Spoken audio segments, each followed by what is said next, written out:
Please join me in welcoming Zoe Hawkins to say she's a co-founder of the Tech Policy Design Institute.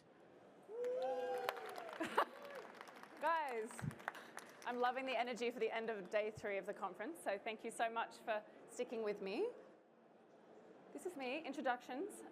As Ryan just mentioned, I'm co-founder of the Tech Policy Design Institute. This is a independent, non-partisan think tank based in Australia. You might be able to guess from my accent.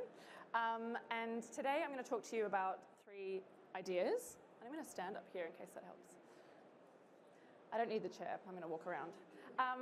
Talking to you about 3 ideas. We're here today and we're really, I don't know about you, but I'm confronted by the power of technology in this room, for good and bad, depending on how you feel and who you speak to.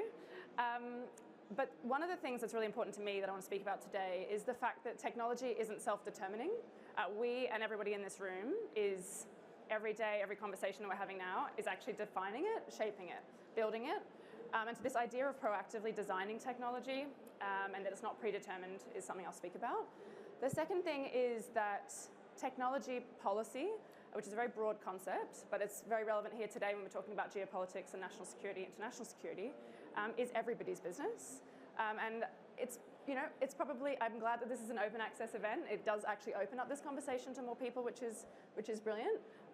But I think it's how do we bring everybody into the conversation and how do we represent them? The third thing is I'm going to speak about is how to do that. So how to collaboratively bring people together, build bridges across silos, and build better tech policy.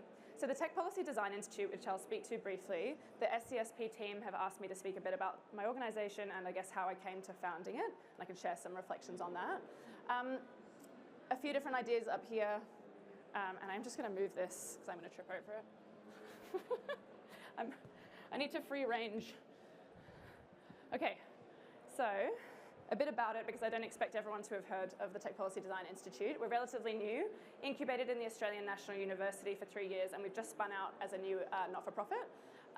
So we exist in the intersection of these spheres. To be honest, it probably should be 4 spheres. I would also include research as a separate sphere, but it's hard to do a Venn diagram that way, so we've done with 3. And we really bring those groups together to have these collaborative conversations across different tech policy issues, including tech geopolitics, which is why I'm here today. And the things that we do research on policy design, but we also educate policymakers and people who work in business and civil society about these different topics and how to work together to build the confidence and competence to do